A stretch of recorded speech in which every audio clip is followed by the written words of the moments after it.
2025년 7월 미국 오리건주 포틀랜드 인텔의 새 CEO 리포탄이 전 세계 직원들에게 내부 방송을 켰습니다. 그가 꺼낸 첫 마디는 이랬습니다. 2030년 전 우리는 진정한 선두였습니다.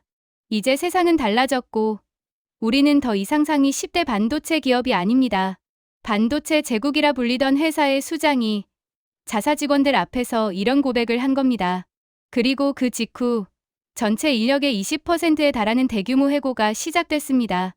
같은 시간 지구 반대편 대한민국 경기도 평택, 여의도와 맞먹는 289만 제곱미터의 부지 위에서 거대한 크레인들이 24시간 멈추지 않고 돌아가고 있었습니다. 삼성전자가 5번째 반도체 공장 PO의 골조를 올리기 시작한 겁니다. 한쪽은 무너지고 한쪽은 짓고 있었습니다. 이것이 2025년 글로벌 반도체 전쟁의 민낯입니다. 오늘 이야기의 핵심은 단순합니다. 왜 미국은 수백조 원을 쏟아부어도 반도체 굴기에 실패하고 있는데 한국의 평택은 전 세계가 간절히 원하는 요새가 되었는가? 그 답을 숫자로 증명하겠습니다. 먼저 글로벌 반도체 판도를 냉정하게 짚어보겠습니다. 미국의 상황부터 봅시다. 인텔은 한때 세계 반도체의 절대 강자였습니다. PC 혁명의 주역이었고 인텔 인사이드라는 로고는 컴퓨터의 동의어였습니다. 그런데 지금은 어떻습니까? 2024년 8월 인텔은 전체 직원 12만 4,800명 중 15%인 1만 5천 명을 해고했습니다. 32년간 유지하던 주주 배당도 중단했습니다. 그것도 모자라 2025년에는 신임 CEO가 추가로 20% 감원을 단행해서 연말까지 직원을 7만 5천 명 수준으로 줄이겠다고 선언했습니다. 12만 명이 넘던 회사가 2년 만에 반토막이 나는 겁니다. 해고만이 아닙니다. 인텔이 야심차게 추진하던 독일과 폴란드의 파운드리 공장 건설도 전면 취소됐습니다. 미국 내 투자 속도도 조절한다고 했습니다.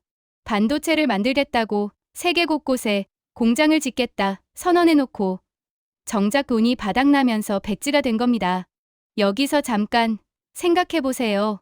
미국 정부가 인텔을 살리기 위해 반도체법 CHIPS 액트를 만들었습니다.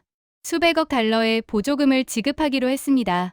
그런데 결과가 이겁니다. 정부가 돈을 퍼줘도 기업이 스스로 경쟁력을 잃으면 소용이 없다는 것을 인텔이 온몸으로 증명하고 있는 셈입니다. AI 학습용 반도체 시장은 어떨까요? 인텔의 새 CEO는 이렇게 말했습니다.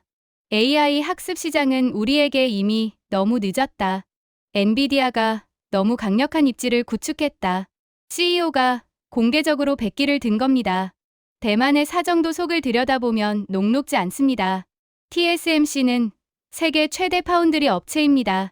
하지만 최근 대만 커뮤니티와 외신 보도를 보면 TSMC 현장 엔지니어들은 살인적인 노동 강도에 비해 임금 상승률이 너무 낮다며 고통을 호소하고 있습니다. 세계 최고의 기술력을 보유한 회사지만 그 안에서 일하는 사람들의 불만은 임계점에 도달하고 있다는 신호입니다. 이것이 2025년 글로벌 반도체 전쟁의 냉혹한 현주소입니다. 미국은 돈을 쏟아도 기업이 무너지고 대만은 기술은 있지만 사람이 흔들리고 있습니다. 그러면 이제 핵심 질문으로 들어가겠습니다. 도대체 왜 전 세계가 한국의 메모리 반도체 없이는 단 하루도 버틸 수 없는 구조가 된 걸까요? 이걸 이해하려면 먼저 AI 시대의 진짜 병목이 무엇인지를 알아야 합니다. 비유를 하나 들겠습니다. 여러분이 초대형 레스토랑의 주방장이라고 상상해보세요. 손님은 하루에 10만 명씩 몰려옵니다. 주문은 쏟아지는데 문제는 요리사의 실력이 아닙니다. 냉장고에서 재료를 꺼내는 속도가 문제입니다. 아무리 훌륭한 셰프가 있어도 재료가 제때 손에 닿지 않으면 요리는 나올 수 없습니다. AI 반도체의 세계에서 GPU가 셰프라면 메모리는 재료를 공급하는 냉장고입니다. 엔비디아의 GPU가 아무리 뛰어나도 데이터를 먹여주는 메모리가 따라오지 못하면 AI는 멈춥니다. 이 냉장고 역할을 하는 것이 바로 HBM, 고대 역폭 메모리입니다. 그리고 이 HBM, 시장에서 벌어지고 있는 일이 놀랍습니다. 카운터포인트 리서치의 데이터를 보겠습니다. 2025년 2분기 기준 SK하이닉스의 HBM 시장 점유율 62%, 삼성전자 17%, 두 회사를 합치면 79%입니다. 전 세계에서 공급되는 HBM 5개 중 4개가 대한민국에서 만들어지고 있다는 뜻입니다. 나머지 21%는 미국의 마이크론이 가져갑니다. 여기서 잠깐 이 숫자의 의미를 곱씹어 보세요. 엔비디아가 만드는 AI 칩, 구글이 만드는 TPU, 이 모든 최첨단 AI, 반도체가 작동하려면 반드시 한국산 HBM이 필요합니다. 한국의 두 회사가 공급을 멈추는 순간 전 세계의 AI 데이터 센터가 정지합니다. 이것은 과장이 아니라 구조적 사실입니다. 그런데 이야기는 여기서 끝나지 않습니다. AI 시장의 투자 초점이 이제 대규모 학습에서 실시간 추론으로 옮겨가고 있습니다. 비유를 이어가겠습니다. 학습이 레시피를 외우는 과정이라면 추론은 실제로 주문이 들어왔을 때 즉석에서 요리를 완성하는 과정입니다. 레시피를 외울 때는 최고급 냉장고가 필요하지만 즉석 요리를 할 때는 빠르면서도 가성비 좋은 재료 공급 시스템이 더 중요합니다. 이 역할을 하는 것이 GDDR7입니다. HBM의 절반 가격에 절반의 전력으로 추론에 최적화된 차세대 그래픽 메모리, 그리고 이 GDDR7 시장에서 삼성전자의 점유율이 얼마인지 아십니까? 70%입니다. 트렌드포스의 전망에 따르면 삼성전자가 GDDR7 시장의 70%를 장악하고 있습니다. 젠슨 황 엔비디아 CEO가 직접 삼성전자 부스를 찾아가서 GDDR7 제품의 삼성 GDDR7 최고라고 친필 서명을 남긴 것은 마케팅이 아니라 기술적 의존의 고백입니다. 정리하겠습니다. AI 학습의 핵심 메모리 HBM에서 한국 점유율 79%, AI 추론의 핵심 메모리 GDDR7에서 삼성 점유율 70%, AI가 생각하는 것도 AI가 대답하는 것도 전부 한국산 메모리 위에서 돌아가고 있습니다. 여기까지 들으셨다면 이런 생각이 드실 겁니다. 그래서 구체적으로 한국이 뭘 하고 있다는 거야?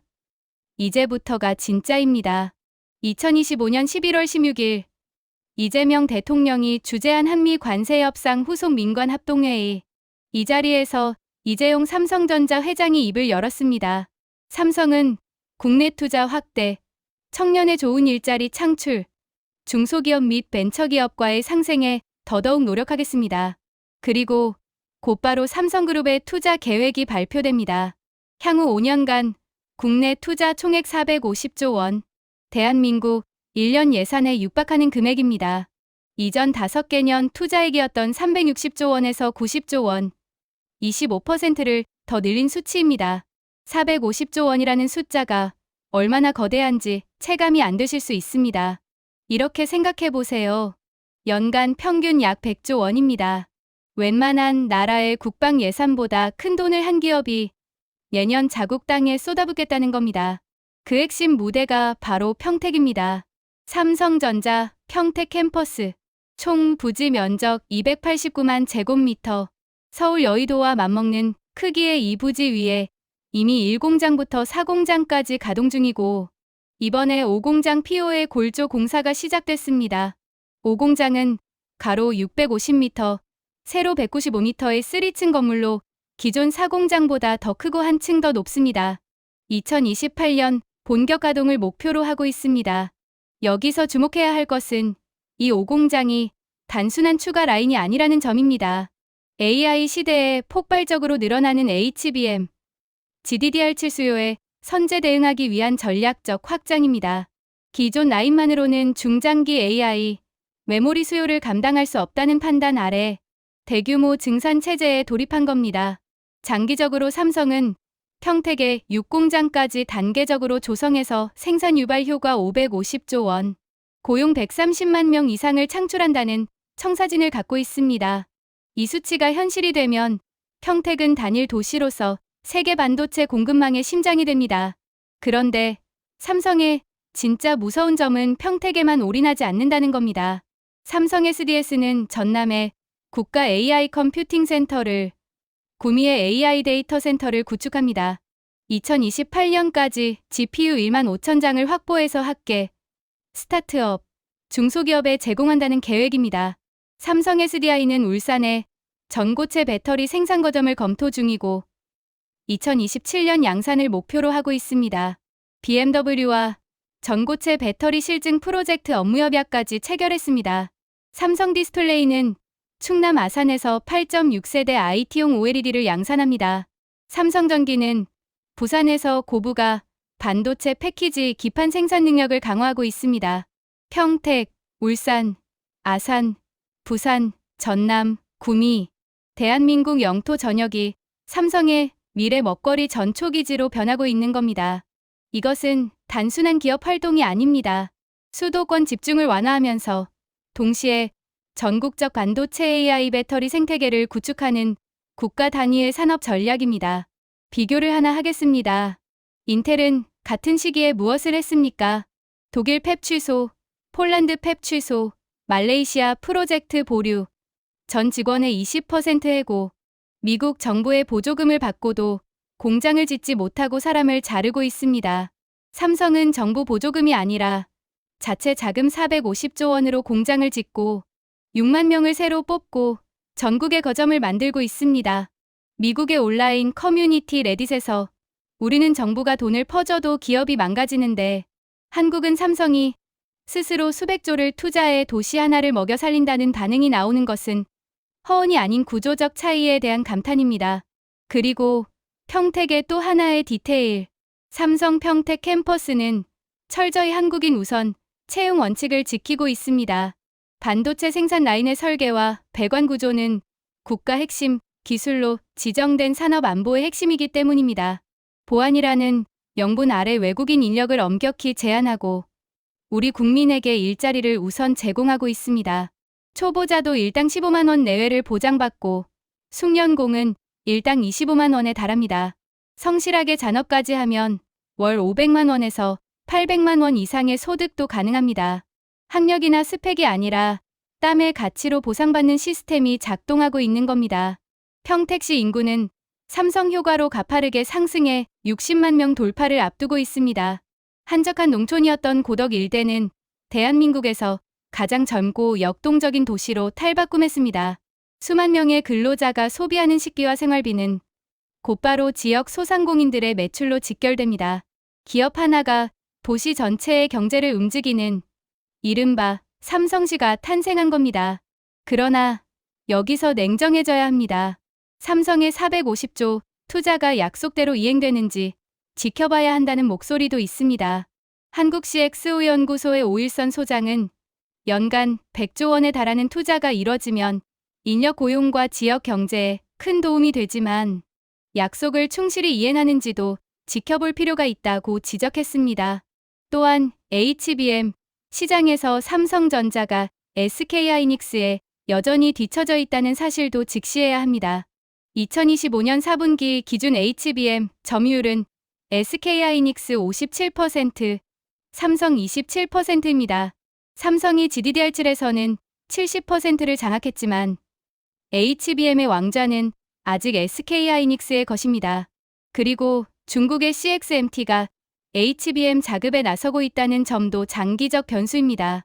하지만 큰 그림을 보면 이 모든 경쟁이 벌어지는 무대 자체가 대한민국이라는 사실이 중요합니다.